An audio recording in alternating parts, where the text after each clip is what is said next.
She walked past the store 3 times before she went in. She had the money. She had known what she wanted for 8 months. She had researched the reference, the colorway, the waiting time at that specific location, and she still walked past it 3 times. Because the moment of entry, the crossing of that threshold, felt like something that required preparation. That feeling was not accidental. Someone designed it, precisely, years ago. And it has never stopped working. Please subscribe and activate the button to help us reach 1,000 subscribers so we can bring you more relevant content, and so YouTube can notify you when we publish new videos. What the great luxury houses did, what distinguishes them from every other business that has ever tried to sell expensive things, is that they stopped trying to explain desire and started engineering it. The distinction sounds subtle. It is not. Explaining desire assumes the customer is a rational agent who needs information to make a decision. Engineering desire assumes something far more accurate, that the decision is made before the information arrives, that the customer who walks into a Chanel boutique has already decided, somewhere below the threshold of conscious thought, that they want to be the kind of person who walks into a Chanel boutique. The product is almost incidental to that decision. This is not a cynical reading of luxury consumption. It is the honest one, and the luxury houses themselves, at the senior strategic level, would not dispute it. The business of luxury is the business of identity, not self-expression in the way the marketing language usually frames it, not the idea that the product helps you show the world who you are. Something more primary than that. The product helps you feel, internally, momentarily, and then with increasing conviction, that you have become the version of yourself that you have been constructing in your imagination. That is the transaction. Not leather for money. Not craftsmanship for price. Identity, in physical form, for whatever the market will bear. And the market, it turns out, will bear an extraordinary amount when the identity on offer is sufficiently compelling. Understanding why requires going back before the brands. Back to the mechanism itself. Human beings are social primates with unusually complex status hierarchies. That sentence is simultaneously obvious and underappreciated. The cognitive machinery that processes social rank, that constantly, automatically, largely unconsciously assesses where we stand relative to others and adjusts behavior accordingly, is not a feature of modern consumer culture. It predates money, language, and every institution currently operating on Earth. It is wired into the architecture of the brain in ways that are not amenable to rational override. You cannot think your way out of status sensitivity. You can be aware of it. You can be sophisticated about it. You can construct an identity that positions itself as indifferent to it. But indifference is itself a status signal. The claim that you are above caring what others think is one of the most powerful status assertions available, and it works precisely because the people receiving it understand, at the same preconscious level, that only someone in a secure position can afford genuine indifference. The luxury brands understood this long before neuroscience gave it a vocabulary. They understood that the product's most important function was not its stated function. A watch tells time, a handbag carries things, a coat keeps the wearer warm. These functions are real and are delivered, generally, with quality that justifies a premium over mass-market alternatives, but they are not why the prices are what they are. The premium, the sometimes extraordinary, seemingly irrational, gap between the cost of production and the retail price, is the price of the status signal, of the identity claim, of the communication that the object makes, on behalf of its owner, to every person in the room who is tuned to the right frequency. The luxury house's job is to maintain that frequency, to ensure that the signal the object sends remains legible, desirable, and correctly calibrated to the social hierarchy it is meant to navigate. This requires constant, sophisticated management of something that is fundamentally intangible, the cultural meaning of the brand. Not its reputation for quality, though quality is the floor below which meaning collapses. The cultural meaning, the set of associations, feelings, and social understandings that accumulate around a name over decades and eventually become so dense and self-reinforcing that competitors cannot displace them regardless of product superiority. Chanel cannot be replicated by a better handbag. The handbag is not the point. Rolex cannot be displaced by a more accurate watch. Accuracy is not the point. Hermes cannot be replaced by a more available Birkin. Availability is not merely beside the point, it is the antithesis of the point. What these brands sell is a position inside a social architecture that they built, maintain, and have the exclusive authority to grant access to. The product is the membership card. What it opens is not a store, it is a place in the hierarchy. And the hierarchy, invisible, uncodified, never formally declared, is the most valuable thing any of them have ever created. There is a term that behavioral economists use, aspirational anchoring. That describes a process luxury brands have been executing intuitively for over a century without needing a name for it. It works like this. A brand establishes an association between its products and a category of people who exist at a level of status, achievement, or cultural influence that most of its actual customers will never reach. The brand does not sell primarily to those people. It sells primarily to people who want to be associated with those people, who want the object that signals membership in a world they admire from a specific aspirational distance. The distance is not incidental, it is the product. If the world became fully accessible, if the association were democratized, if everyone who wanted the product could have it, the aspiration would dissolve. You cannot aspire to something you already have. The brand lives in the gap between the customer's current position and the position the product promises proximity to. Managing that gap, across decades and shifting social landscapes, across generations of customers whose reference points for status and success evolve with culture, that is the real operational challenge of running a luxury brand. And it is far harder than making a good bag. Chanel has managed this gap for over 100 years with a consistency that is genuinely remarkable when examined seriously. The brand began not as an establishment institution but as a disruption of one. Gabrielle Chanel's early designs explicitly rejected the corseted, ornamented aesthetic of Edwardian upper-class femininity and replaced it with something borrowed from workwear, from sport, from masculine utility. The disruption was radical.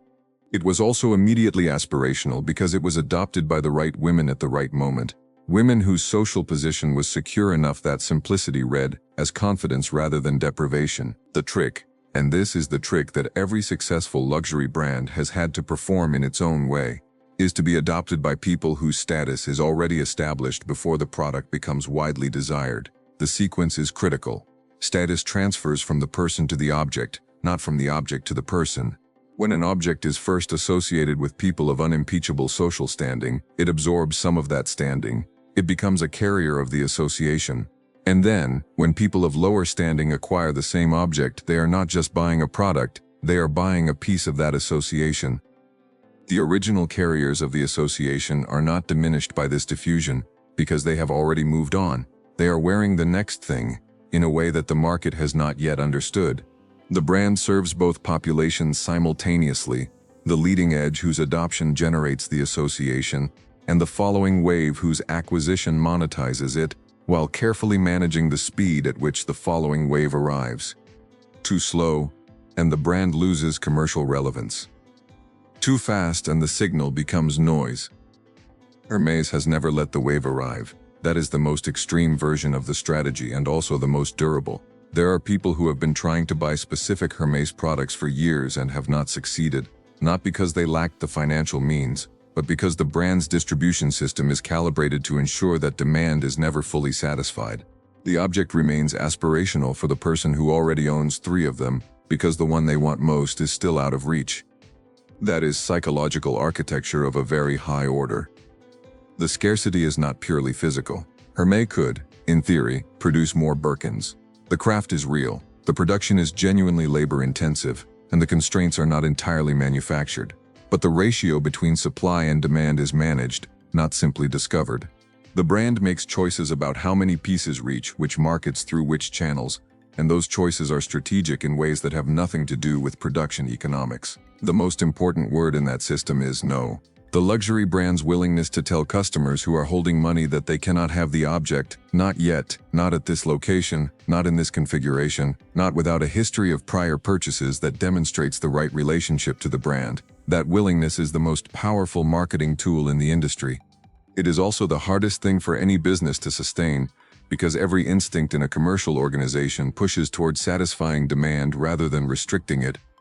The brands that have held the line on no, that have resisted the pressure to grow faster than the mythology can support, are the brands whose objects now sell at auction for multiples of retail.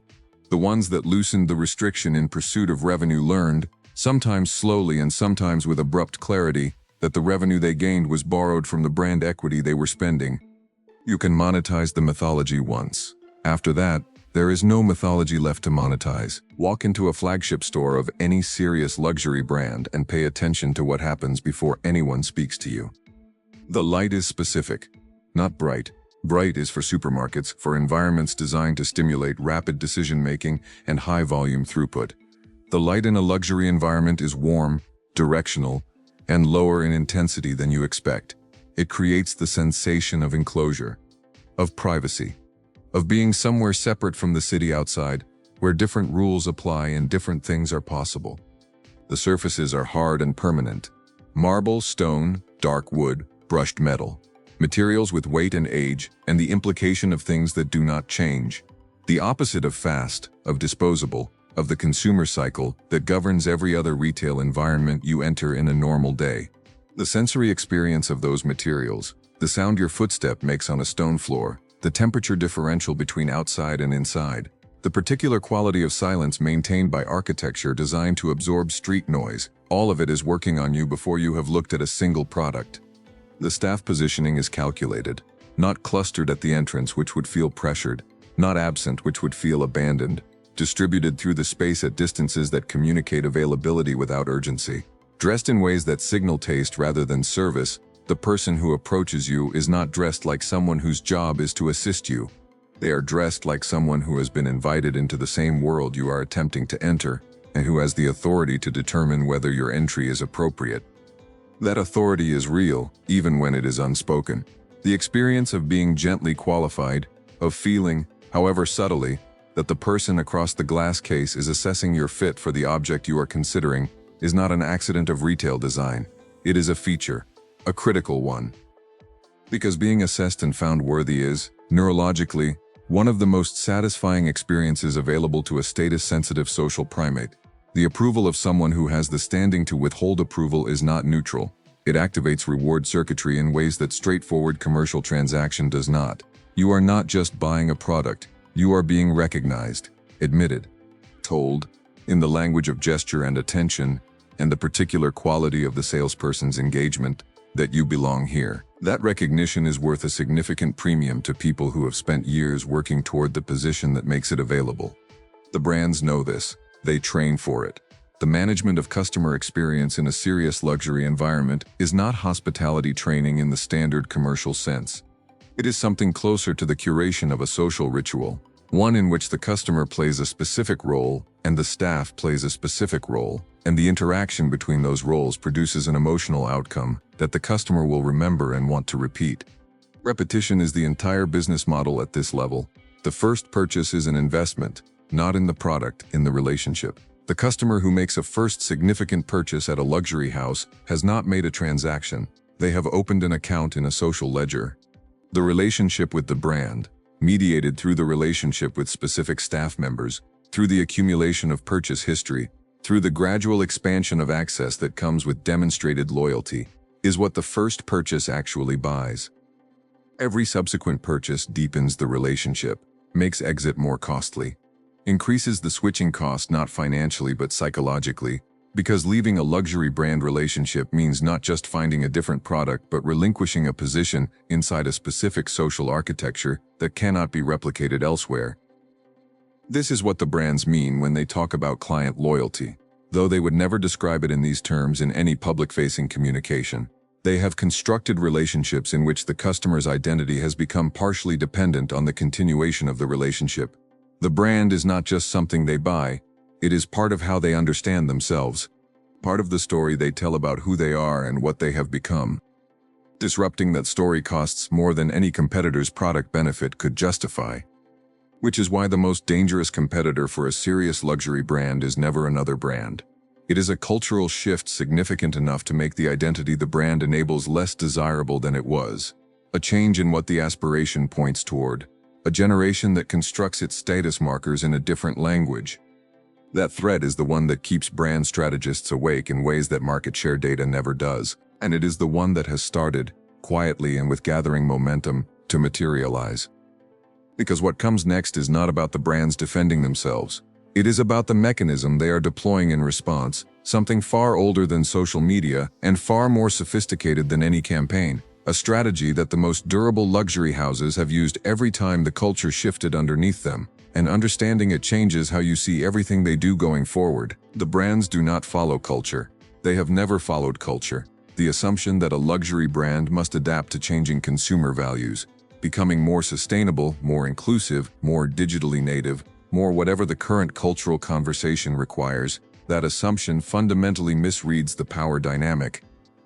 The brands that have survived for a century did not survive by following culture. They survived by shaping it, by being present at the moments when culture was forming, when new definitions of taste, of achievement, of the desirable life were being negotiated, and by positioning their aesthetic language as native to those definitions rather than adjacent to them.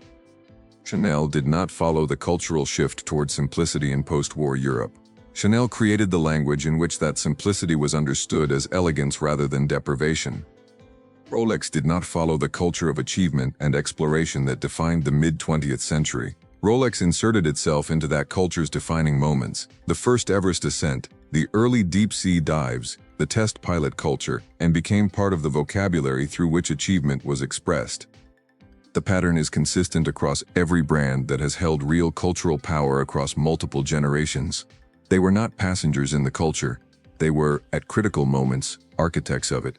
And the architecture they built, the associations they created between their aesthetic and the values a generation was constructing, persisted long after the specific moment that generated them, because associations at the identity level do not fade with trends.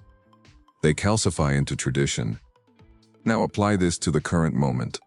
The cultural conversation around luxury has become complicated in ways that have no obvious precedent. The visibility of extreme wealth inequality, combined with communication technology that makes that visibility unavoidable and instantaneous, has created a social environment in which certain forms of traditional status signaling carry a new kind of risk. The person wearing the most conspicuous possible expression of luxury wealth is no longer simply signaling success. They are, in certain contexts, inviting a reading that has nothing to do with the brand's intended message. The intelligent luxury brands saw this shift early and responded not by retreating from status signaling, which would be brand suicide, but by elevating the register in which the signaling operates, by moving the signal to a frequency that is legible to the right audience and invisible to the wrong one. This is what the industry calls quiet luxury in its public-facing conversation. The term is inadequate. What it actually describes is the further refinement of a strategy that the oldest luxury houses have always used. Make the signal more specific, not less powerful. Make it readable only by people who have done the work, who have the cultural literacy, the contextual knowledge, the trained eye, to receive it correctly. The Hermès person who stops wearing the logo and starts wearing the material, who can identify a piece by its construction, its proportions, its particular quality of finish, without any visible branding, has not abandoned status signaling. They have elevated it. They are now communicating in a dialect that excludes everyone who has not reached a certain depth of knowledge. The exclusion is the point. The illegibility to most people is the value for the right people. This movement up the register of specificity is not democratizing. It is the opposite. It makes the signal available to a smaller and smaller group of people, those with the cultural capital to decode it. And cultural capital, unlike financial capital, cannot simply be acquired by spending more money. It requires time. Education in the real sense, not formal, but deep, accumulated through the right experiences over enough years. It requires proximity to the right people during the formative years when taste is being built. Which means that the most exclusive luxury signal is not the most expensive object. It is the object whose value is invisible to anyone who has not already paid the entry price of cultural formation. The brands facilitating this shift are not abandoning their heritage. They are going deeper into it, stripping away the elements that had become too legible, too available, too readable by too wide an audience, and returning to the core of what made them significant before the logo became a shortcut. The shortcut made them rich. The core is what makes them permanent, and the customers who understand the difference between those two things are the ones the brands are designing the next decade for, not the aspirational mass, the knowledgeable few who do not need the logo to read the room correctly. They already know. There is a woman, She exists in some form in every major city where serious luxury is genuinely consumed rather than simply displayed. Who has not bought anything with a visible logo in 15 years? She is not making a political statement. She has not rejected luxury. She has not concluded that the brands are overpriced or ethically compromised or culturally obsolete. She has simply arrived at a point in her relationship with the system where the external validation that the logo provides is no longer what she is buying. She knows what she knows. She knows what she has. The people whose opinion matters to her know it too, without being told, without being shown, without any signal that would be legible to anyone outside their shared context. She has, in the language of the system we have been describing, completed the journey. From aspiration to acquisition to consolidation to something that has no common name because it is only reached by a very small number of people, and those people rarely discuss it. As a do ecologicosa scherveritis, in is destin de small update distinctions blasting net. Zier, and those people rarely discuss it. She is the ideal customer for the next generation of luxury, not because she spends the most, though she may, but because she buys with a clarity and a specificity that forces the brand to deliver at the highest possible level. She cannot be sold a story she has not already read in the original. She cannot be impressed by a campaign, a collaboration, or a limited edition that exists primarily as a press release. She has seen all of it before. She knows the mechanism. What she will pay for, and pay significantly for, is the object itself. The thing that delivers at the level the mythology promises. The material that is genuinely extraordinary. The construction that is genuinely irreplaceable. The piece that she will still find interesting in 20 years because it contains something real that rewards sustained attention. That customer is the standard against which every serious brand must be measured, not the aspirational buyer who can be managed with scarcity tactics and storytelling, not the investor who is tracking secondary market prices, the person who has exhausted all the proxies and arrived at the thing itself. Very few brands can satisfy that customer. The ones that can are the ones that built something real before they built the mythology around it, that started with the craft, with the material, with the genuine problem of making something extraordinary, and then constructed the cultural apparatus around an object that deserved it. The brands that built the mythology first, and then tried to engineer the product quality to match, those brands have a ceiling. They can reach the aspirational buyer, they can hold a logo position in the market, but they cannot reach the woman we described, and they never will, because she has been inside the mechanism long enough to know the difference between the signal and the thing the signal represents. The lesson in that, the practical, portable lesson, if there is one, is about the order of operations. The system of luxury psychology we have spent this entire video examining works in one direction only. Cultural meaning can be built around genuine quality. Genuine quality cannot be conjured by cultural meaning.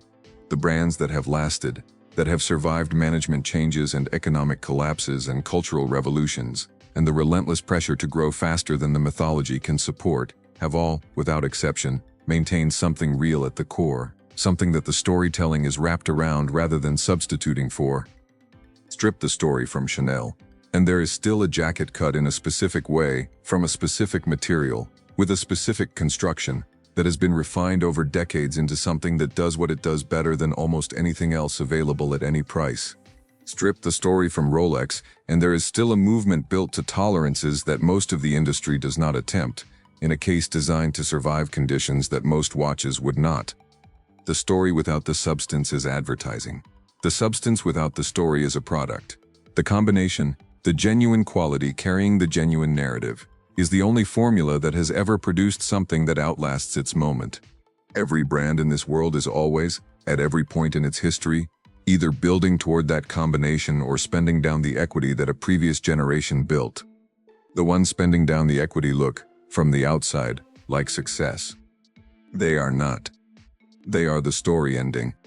And the people who can read that, who have the depth of attention to distinguish between a brand adding to its substance and a brand drawing down its reserve, those people are not just better consumers.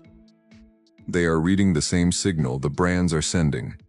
Just from the other side of it, luxury power exists for one reason only: to reveal what the elite pay to hide. Subscribe to Luxury Power, and hit the bell now. Every week a new secret is uncovered. Drop in the comments where you're watching from. We love knowing our global audience. Everything you saw here is based on real cases, verified contracts, and documented facts. We don't glorify wealth, we dissect it. Do you still think money buys freedom? Tell us in the comments. Share this with someone who needs to see the truth. And remember, even the most expensive life can be a gilded cage. See you in the next video.